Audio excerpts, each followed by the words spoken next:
السلام علیکم ویورز، میں حاضر ہوں ایک نئی ویڈیو کے ساتھ اور امید ہے کہ آپ کو ویڈیو پسند آئے گی اور اس کو ضرور سنیے گا اور سمجھنے کی کوشش کیجیے گا کرونا کے پیچھے کیا گیم ہے۔ اور یہ ایک ہائبرڈ وار ہے جس کے تھرو پوری دنیا کو انہوں نے اس وقت پریشان کیا ہوا ہے۔ مجھے امید ہے کہ ویڈیو پسند آنے کے بعد لائک کیجیے گا اور شیئر ضرور کیجیے گا، اور نئے آنے والوں سے ریکویسٹ ہے کہ وہ چینل کو سبسکرائب کریں اور کامنٹس باکس میں اپنی رائے کا اظہار کریں۔ ابھی ہم شروع کرتے ہیں۔ گزشتہ چند ماہ سے دنیا کا بڑا حصہ کرونا وائرس کے مخمصہ کا شکار ہے اور نوع انسانی اس وائرس کی وجہ سے پریشان ہے۔ کسی حتمی نتیجہ پر فی الحال پہنچنے کی ضرورت نہیں ہے۔ یہ وائرس کیسے شروع ہوا، کیا کیا گیا اور اس کے پیچھے اصل مقاصد کیا ہیں، تاہم درج ذیل آپ کو امید ہے کہ سمجھ میں آ جائے گی چیزیں، اور امید ہے کہ آپ اس کو کوشش کیجیے گا۔ آپ کو کرونا کے بیک گراؤنڈ کے اندر جو بھی کہانی ہے وہ اس میں آپ کو واضح امید ہے کہ مدد ملے گی اس کو سننے کے بعد۔ چین کی طرف سے 1978 میں ڈینگ ایگزاپنگ ریفارم کے بعد یہ پہلا موقع تھا کہ گزشتہ ماہ میونخ اور جرمنی میں منعقد سیکیورٹی کانفرنس میں چینی وزارت خارجہ کے نمائندہ وانگ زی نے امریکہ کو دنیا کے لیے ایک بڑا خطرہ قرار دیا تھا۔ چینی حکام نے کرونا وائرس کو ہائبرڈ جنگ کا نام دیا ہے اور کہا ہے کہ چینی عوام پر باقاعدہ حملہ کیا گیا ہے اور وہ اس کا بدلہ لینے کا حق رکھتے ہیں۔ چائنا وزارت خارجہ کے نمائندہ زو لیجیان کے ٹویٹ کے مطابق ممکن ہے امریکی افواج کے 300 اراکین جو گزشتہ سال اکتوبر میں جنگی مشقیں کرنے شہر ووہان میں آئے تھے اس وائرس کو پھیلانے کا سبب بنے ہوں۔ گزشتہ ہفتہ جب امریکہ محکمہ صحت سے متعلق CDC کے ڈائریکٹر رابرٹ ریڈ فیلڈ سے پوچھا گیا کہ امریکہ میں حال ہی میں انفلوئنزا بیماری سے مرنے والوں کا بعد از موت جب پوسٹ مارٹم کیا گیا تو کیا کسی موت کو کرونا وائرس کی وجہ بھی قرار دیا گیا تھا، تو اس کا جواب مثبت میں تھا، یعنی ہاں میں تھا۔ چینی وزارت خارجہ کے تمام نمائندہ کے مطابق یہ بات ریکارڈ کی جا چکی ہے کہ شہر ووہان میں کرونا وائرس پھیلنے سے پہلے امریکہ میں اس وائرس کی وجہ سے اموات ہو چکی تھیں۔ تحقیق کے نتیجے میں اٹلی اور ایران میں کرونا وائرس کے جینیٹکس ووہان والے کرونا وائرس سے مختلف نکلے ہیں۔ امریکہ کے اندر بہت بڑا سوال اٹھایا جا رہا ہے کہ گزشتہ برس اگست کے مہینے میں امریکہ کی بایولوجیکل لیبارٹری جو فورٹ ڈیٹرک کے مقام پر ہے اس کو اچانک کیوں بند کر دیا گیا تھا۔ چینی حکام اس لیبارٹری کی بندش شہر ووہان کی جنگی مشقوں اور امریکی افواج کی ووہان میں موجودگی کے درمیان ایک ربط دیکھ رہے ہیں۔ نیو یارک میں گزشتہ برس 18 اکتوبر کو منعقد ہونے والے ایونٹ 201 پر بھی انگلیاں اٹھ رہی ہیں، جس میں یہ ریہرسل کی گئی تھی کہ اگر دنیا میں کرونا وائرس کی وبا پھیلتی ہو تو عمومی عالمی صورتحال کیا بنے گی۔ اس ایونٹ میں بل گیٹس اور Melinda Gates, CEA، World Economic Forum, John Hopkins foundation, Bloomberg اور UN بھی شامل تھے، اور جس دن یہ ریہرسل کی گئی تھی اس دن شہر ووہان میں جنگی مشقوں کا آغاز ہوا تھا۔ کرونا وائرس کے بعد چینی صدر نے اعلان کیا ہے کہ آئندہ امریکہ اور یورپ سے تعلقات کا ازسر جائزہ لیا جائے گا۔ کرونا وائرس کے دوران سعودی عرب اور روس کے درمیان تیل کی قیمتوں اور مقدار کی بات چیت کو بھی ناکام بنا دیا گیا۔ کرونا وائرس سے متاثر ہونے والے ممالک اٹلی اور ایران کی سب سے زیادہ اور مؤثر مدد چین نے کی۔ امریکہ نے جرمن سائنسدان جو کرونا وائرس کی ویکسین بنا رہے ہیں اس بار میں تمام حقوق اپنے نام کرا لیے ہیں۔ بعض ناقدین کا خیال ہے کہ اس نفسیاتی اور بایو جنگی حکمت عملی سے دنیا کی نبض کنٹرول کر کے کسی ایک پاور کی پوری دنیا پر اجارہ داری قائم کرنے کی صحیح کی گئی ہے۔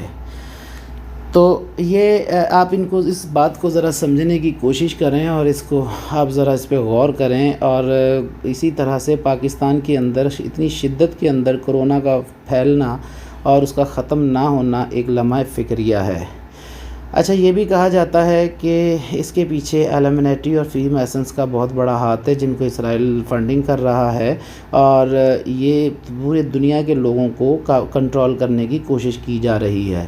اب یوں سمجھ لیں کہ جیسے انسان کو روبوٹ کی طرح یہ بنا دیں گے، اور یہ بھی سننے میں آتا ہے کہ اس کو پھیلانے کے پیچھے بہت بڑا مافیا ہے، اور لوگوں کو سائیکو بنا کر ان کو گھروں تک محصور کر کے ان کو ڈرا کر ان کی نفسیات سے کھیلا جا رہا ہے۔ اور یہ بھی سننے میں آیا ہے کہ اس بیماری کا فائدہ اٹھاتے ہوئے یہ ویکسین جو تیار کریں گے اس میں اربوں ڈالر کمائیں گے، اور اس کے علاوہ ایک چیز پہ اور بھی یہ مافیا غور کر رہا ہے کہ ہر انسان کے اندر ایک امیون چپ ایڈ کر دی جائے گی۔ اس چپ کے لوگوں کو تو یہ بتایا جاتا ہے کہ اس چپ کے ذریعے لوگوں کی بیماریوں کا پتہ لگایا جائے گا، لیکن ایسا نہیں ہے۔ ایکچول ان کے پیچھے مقاصد کچھ اور ہیں۔ ان کا مقصد یہ ہے کہ انسان کا جو پاسپورٹ اور ڈاکومنٹس ہوتے ہیں، جیسے ہم ایک دوسرے ملک میں سفر کرتے ہیں، وہ ختم کر کے اسی امیون چپ کے اندر اس انسان کا کمپلیٹ ڈیٹا ہوگا۔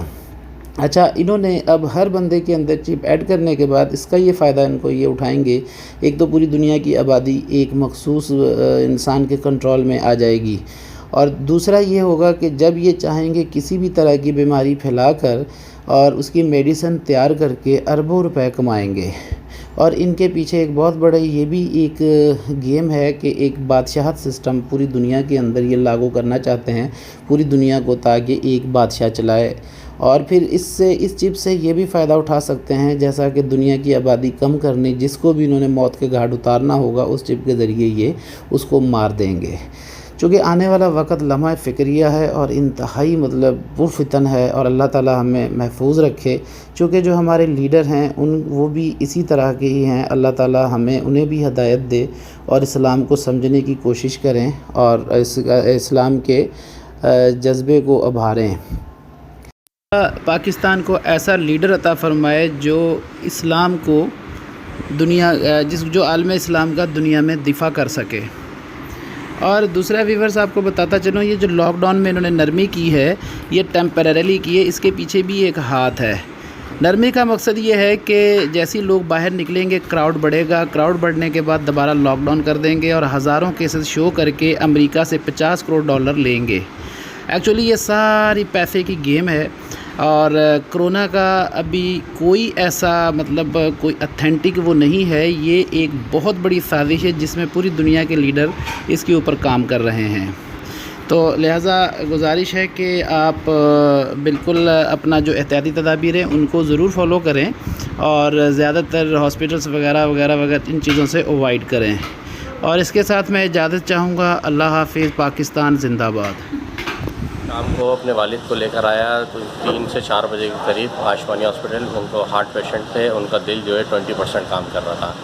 یہ پہلے بھی میں لے کر آ چکا ہوں، اور اسی عرصے کے اندر کہ ان کے پھیپھڑوں میں جو ہے پانی بڑھ جاتا تھا، اور وہ تاج الدین صاحب کے پیشنٹ تھے۔ تو پھر یہ ان سے ٹیلی فون پہ بھی بات کرتے تھے، ان کے اپنے بھی کارڈیولوجسٹ ہوتے تھے۔ تو یہ جب بھی ہمارے کرونا سے پہلے انہوں نے ان کے گردے وغیرہ سے پانی نکال کے ماشاء اللہ ان کو ٹھیک کر کے روانہ کر دیا کرتے تھے 3 دن میں۔ ابھی سیم پوزیشن یہی تھی، اسی کے اندر لے کر آیا ہوں۔ انہوں نے ایڈمٹ بھی اسی میں کیا، ایڈمٹ کرنے کے بعد ICU میں بھی لے کے گئے۔ پھر یہ مجھے کہتے ہیں کہ جی ان کا ایک ٹیسٹ کرنا پڑے گا کرونا کا، یہ ہماری ایک SOP بن گئی ہے۔ آپ کس میں لے کر آئے تھے؟ میں تو لنگس میں پانی تھا، جو ہمیشہ 3-4 دفعہ پہلے ان کو ہو کوئی چکا کھانسی وغیرہ کوئی کچھ بھی نہ کھانسی نہ بخار نہ نزلہ، کچھ بھی نہیں، جو 3 سے 4 دفعہ ہوئی۔ اور پہلے بھی ابھی فروری میں اسی ہاسپٹل سے اسی عارضے میں ان کو ڈسچارج کرا کے لے کے گیا ہوں، ماشاءاللہ ٹھیک کروا کے لے کے گیا ہوں۔ ابھی ان کی دوبارہ تھی، اب ان کی قوت مدافعت کم تھی، وہ سروائیو نہیں کر سکے۔ انہوں نے پھر بھی کہا کہ ہم کرونا ٹیسٹ کریں گے، گورنمنٹ کی SOP ہے کہ یہ ہمیں کرنا پڑے گا۔ ہم نے کہا چلے آپ اپنی SOP پوری کریں۔ وہ انہوں نے ابھی ہم نے 3 بجے ان سے رپورٹ مانگی تو انہوں نے کہا بھائی 24 گھنٹے سے پہلے نہیں آ سکتی۔ یہاں ان کی لیبارٹری سے بات کر کے ہم اوپر گئے، اوپر جا کے دیکھا تو ڈاکٹر نے کہا جی آپ کے والد کا انتقال ہو گیا۔ ہم جیسے ہی نیچے آتے تو لیبارٹری والا کہتے ہیں جی ان کا پازیٹیو آیا۔ یار کیا ان لوگوں نے مذاق بنایا ہوا ہے کہ کہتے تھے کہ 48 گھنٹے سے پہلے نہیں آئے گی رپورٹ، اور ایک دم جو انہوں نے نکال دی رپورٹ۔ خدا کے واسطے اعلیٰ حکام جو کوئی بھی اس کے پیچھے 5 منٹ کم سے کم 5 منٹ میں رپورٹ آ گئی، 5 منٹ کے اندر رپورٹ آئی ہے۔ تم لوگوں کا کوئی باپ مرے، تم لوگوں کو بھائی مرے، تم لوگوں کو احساس ہو۔ کون سے ہاسپٹل میں ہو؟ ہاشمانی لائنز ایریا کے اندر ہاشمانی اسپتال ہے، اس کے